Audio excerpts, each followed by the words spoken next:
Now on CoastTV News.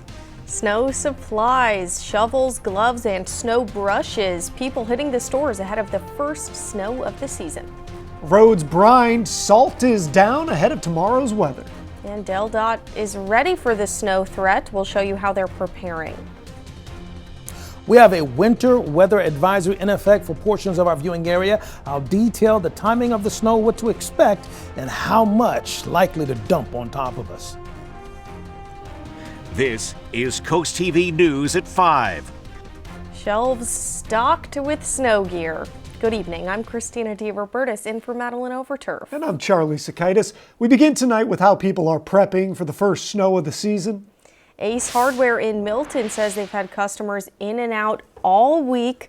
CoastTV reporter Brandon Ferguson joins us live there. Brandon, Ace says supplies are going fast.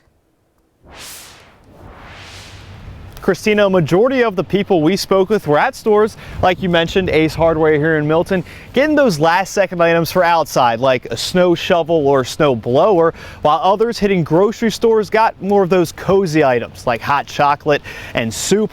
Milton Ace Hardware tells us that people were eyeing this storm from a week out. They're coming and they've been thinking about it. So, and we've, already snow blowers are flying out of here. Snow shovels seem to be the product this year. If you still need those last second outdoor items, you can go to the Ace Hardware here in Milton. They close at 7 tonight and open up at 8 tomorrow morning. Live in Milton, Brandon Ferguson, CoastTV News. And take a look at these roads across Sussex County. Fresh brine down from DelDOT to make driving just a little less slick tomorrow morning. One woman from Seaford has already adjusted her schedule tomorrow ahead of the expected snow. I have no plans to go out. I've cleared my calendar, so I'll stay inside and stay warm. That's the way to do it. And with the first flakes of the season expected tomorrow, DelDOT is ready to go, whether it's a dusting or a major snowfall. An engineer with DelDOT says 80 plow trucks are ready to go. That's along with 4,000 tons of salt. Yeah, like we said, DelDOT getting ready. That's their salt barn there. They've got a lot of salt, a lot of brining, salting the roads planned for tomorrow. The loader would come into the building, they'd grab a bucket of salt out of here, they'd come out of the building, and they'd go up the ramp over there. We'd have a plow truck sitting there ready, and then they would dump directly into the back of the plow truck. And the DelDOT engineers tell us the first snow of the season is usually the worst for drivers because drivers are really not used to driving in these conditions. Now let's take a live look into Dover right now as we get ready to check in with the man, the myth, the legend, the man of the hour, Chief Meteorologist Paul Williams. Well, right now we want to break down in the most vivid detail and clearly what to expect. Now, for the beach communities right along the water, we're looking for a coating to a rainy mix. That's where we're going to see most of the mixing, but we'll range from a ½ inch to 2 inches in all the other locations, particularly near Laurel and Seaford. We're watching out for about 1.5 inches to 2 inches of snow there. We're under a winter weather advisory for places like Liberty Town, St. Martin, Berlin, Ironshire, Newark. Not only there, but this reaches down towards Goodwill, Girdle Tree along Highway 12, as well as 365 and 113. Then over towards Cambridge, Cornerstone, Church Creek, Bucktown, Linkwood, and Secretary. Now, this means that we're looking for a wintry mix and up to about 2 inches of snow potentially in our area. And here's a look how it's going to start at about 5:30, continue throughout the morning time, and then all that green taking over. Well, that's where the mix come into play, and we'll go into more detail about the timing of this city by city and town by town in our main weather segment. Till then, back to you. All right, thanks, Paul. And it's not just us. More than half of the U.S. population is waking up to below freezing temperatures this week. A strong Arctic outbreak is bringing the coldest air of the season. That's 20 to 30 degrees below average in some locations on Thursday and Friday. Long-standing December record lows could fall from the plains to the East Coast. This brings us right into our Coast TV poll. Here's what we want to know tonight. How do you usually get ready for that winter storm? Let's see. Let's look at the results. 27% are out buying groceries, 6% checking the heating. That's important. 18% say they're prepping the car, 49% don't prepare. Yeah, they're just like, you know Just what? gonna It's wing going to it. be cold. We're going to grab the jackets out of the closet. We'll be fine. Go ahead and vote in this poll if you would like to. Go to CoastTV.com or use the mobile app. And don't forget, you can leave us a comment as well. New tonight, Delaware State Treasurer Colleen Davis says she's going to step down when her term ends next year. In a Facebook statement, Davis said after months of reflection, it is, quote, the right moment to make room for new leadership. She was first elected in 2018, Davis calling her 7 years in office a privilege, highlighting some investment gains in COVID-era savings for taxpayers, also the launch of Delaware Earns retirement program. She says she'll use the remaining 13 months to keep state finances strong and ensure a smooth transition. Maryland House Speaker Adrienne Jones is stepping down from her leadership role at the end of the year. Governor Wes Moore praised her announcement, calling Jones a mentor and history-making leader who spent 5 decades putting service first. He credited her with major achievements, from improving school facilities to bolstering HBCUs and creating the Department of Social and Economic Mobility. Jones will continue serving District 10, and Moore says he'll work with House leaders to ensure a smooth transition. Worcester County Commissioners have chosen their leaders for the next year. The board re-elected Theodore Elder as president. He represents the Western District in Worcester County. It's his 3rd term, and Commissioner Madison Bunting Jr. is now vice president. He represents the Northern District and is in his 4th term. They did not give up. That's how the FBI describes its hunt for the suspect who dropped 2 pipe bombs at the headquarters of the Republican and Democratic committees the night before January 6th siege on the Capitol. As NBC's Chris Pallone reports, several federal agencies, Metro Police, joined forces and resources to arrest a man who had eluded authorities for years. For nearly 5 years, the identity of this shadowy figure has stumped law enforcement. The person who placed pipe bombs outside 2 political party headquarters in Washington, D.C., but no more. Brian Cole Jr. was arrested and charged with placing the pipe bombs at the RNC and the DNC on January 5th, 2021. He was arrested early Thursday morning and charged with the use of an explosive device. This investigation is ongoing. As we speak, search warrants are being executed. This morning, federal agents searched a home connected to the 30-year-old in a Virginia suburb of Washington. One man telling NBC News he's shocked to learn the suspect is his neighbor and that he never saw anything for concern. FBI handout video from that night shows a suspect who officials say is Cole walking around the DNC for a few minutes, sitting down, then placing a bomb near the bench and walking off. From there, the FBI says Cole walked a few blocks to the RNC, took another pipe bomb out of his backpack and put it down. Brought in a new team of investigators and experts, re-examined every piece of evidence, sifted through all the data. The FBI repeatedly asked the public for information on the suspect, specifically focusing on his shoes, Nike Air Max Speed Turf shoes with a gold logo. Investigators from several federal law enforcement agencies and Metro Police searched through tens of thousands of surveillance videos, interviewed more than 1,000 people, and even offered a $500,000 reward to anyone with information that led to an arrest.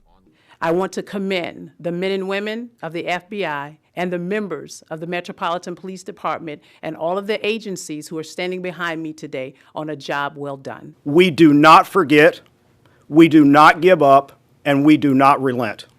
And today, the FBI believes it got its man. Chris Pallone, NBC News, Washington. Widespread snow Friday morning, changes to a rain mix by the afternoon. Accumulations ranging between a ½ inch to 2 inches, and cold, raw refreezing possible during the evening hours. I'll be tracking the storm around your neighborhood and town coming up next. But first, neighbors giving back. How one community in Lewis is coming together to help those in need. That's up next.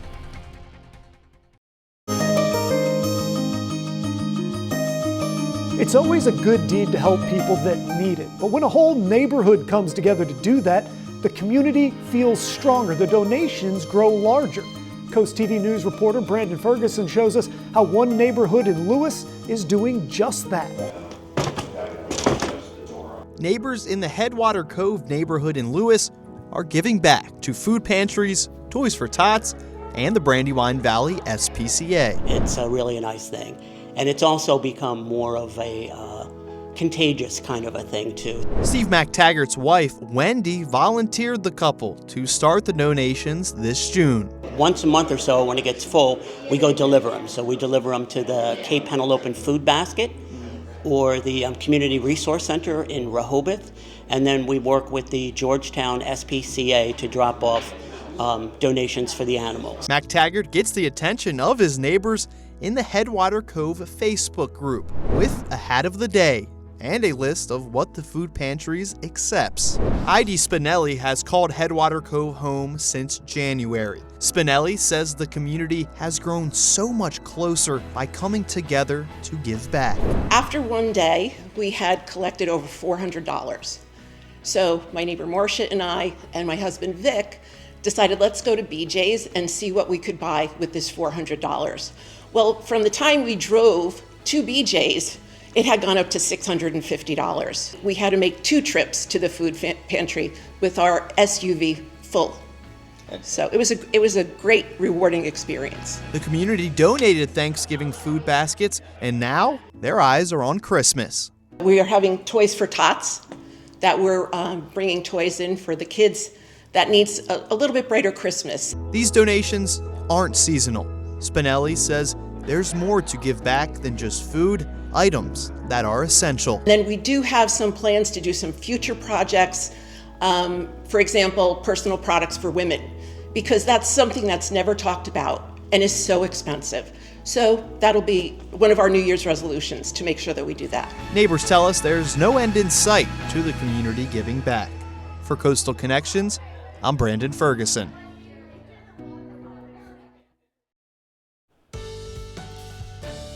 Portions of our viewing area right now under a winter weather advisory, meaning we're going to look out for a wintry mix of up to 2 inches of snow in various areas across the entire Delmarva Peninsula. And we're going to track that for you in just a moment. In Lewis, we're holding at 41 degrees right now. We'll drop to 34 with partly to mostly cloudy skies by 9 o'clock.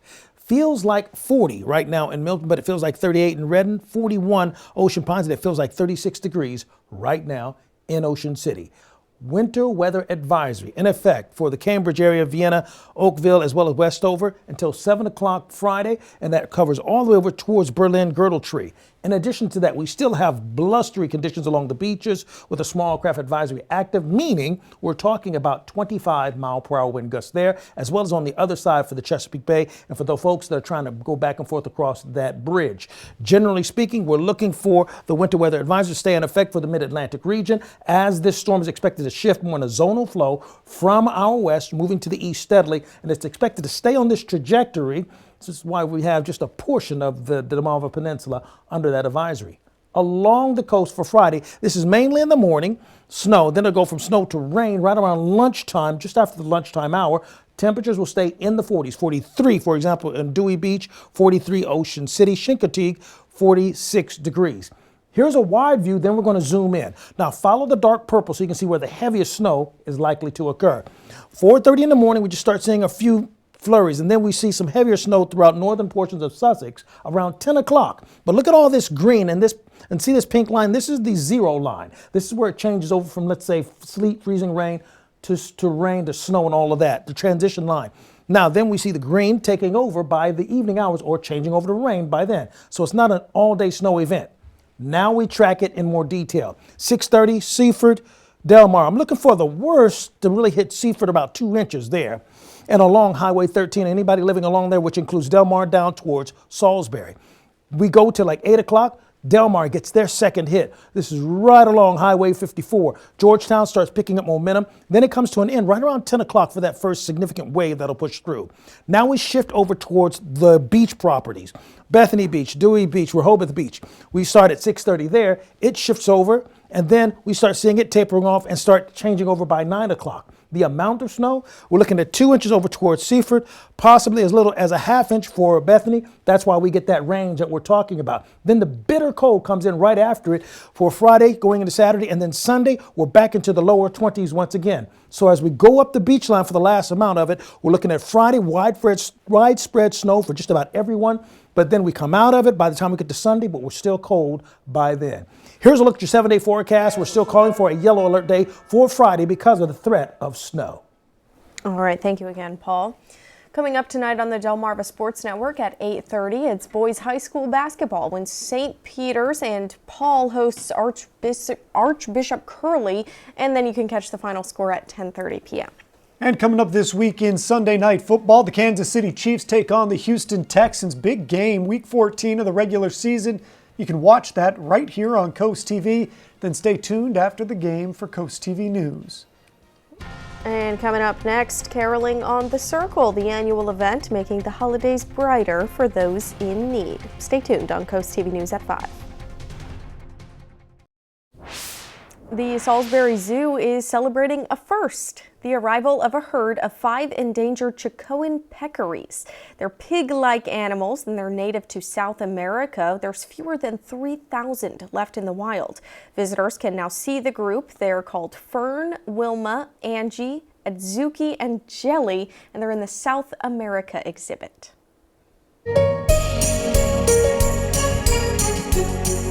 The holiday season is in full swing, and so is our Bless Our Children campaign. Our tree, it's a little bereft of cards still. We got to get some more on here and some more donations. All of that helps to ensure that every kid on Delmarva has a present to open Christmas morning. We've got this great tree on the front of the card here. It's about to be added to our tree, and it is from Terry and Bill in Milton. Gang, we really appreciate you sending this in. Businesses can help by accepting the Shell Brothers Challenge of donating at least $1,000. And if you want to help send a donation in a holiday card, we might just read it on the air. Send a check or money order to the address on your screen or donate online at blessourchildren.org. And we've already raised over $196,000 to help children and families this holiday season. Again, thank you to all who have donated. Now it's time for Holiday House. We have some pictures and videos that people sent us. What are we looking at here? This picture shows a Christmas tree and some decorations from Jody in Felton. Looks like a lot of work went into that tree specifically. A lot of things on there. I love to see it. Thank you for sending that in, Jody. We want to see how you guys are decking the halls all season long. Send us your photos, your videos by going to coasttv.com/holidayhouse, and we might show them on TV. Coast TV News at 5. We'll be right back. Tonight, Christmas celebrations are coming to Georgetown as the annual tradition of Caroling on the Circle kicks off. The 42nd annual event starts at 6. It also serves as the county's yearly food drive for local food banks. Last year, the county collected 18,000 food items for nearly 24 organizations, and they're hoping to top that total this year. Since the event began back in the 80s, county officials say Caroling on the Circle has collected more than 800,000 food items for local pantries and families in need. Well, I think this is a great way for the community to come together. I think people are looking for, especially during the holiday season, for that communal spirit to come together and at the same time share in the merriment. They want to do something that's altruistic and good and does something to benefit others in the community. The food drive will run through the end of December. The caroling tonight will go from 6 to about 6:45, and then the town tree lighting happens at 6:55. Coming up new on Coast TV News at 6, beach access reopened. Bethany Beach repairs creating a new way for people to go down and see the waves. Remember, each and every Friday, you can cheer up with some good news from Coast TV. We have features, we have cool things to do, and more. And you can sign up for our Feel Good Friday newsletter for free. Just go to coasttv.com/sign up. Well, it might not feel all that good right now because it's cold outside in Dover, and we're going to drop down to 30 by 10 more degrees. A winter weather advisory is in effect for inland areas, and we have the small craft advisory active along the coastal region. So it's cold, watching out for winter weather, and it's a little bit on the breezy side. Yeah, the trifecta. Paul Till of Bishopsville, congratulations, you're our new winner of our umbrella, courtesy of Paul Davis Restoration Home Remodeling. Keep up with your forecast by calling our weather line, sponsored by the law offices of Bruckstedt, Mandalis, and Federico. And here's a look at your exclusive 10-day forecast. Yellow alert day for Friday because we're watching out for a half inch to 2 inches of possible snow. And Paul, I wanted to bring up something you said the other day. You got to prepare for this. Otherwise, you're going to walk out and it's going to be cold. You got to be prepared. Thanks for joining us for Coast TV News at 5. For more news, more local weather, download our Coast TV News app. Inside Edition is next. And we'll see you later tonight for Coast TV News at 6. Have a great evening.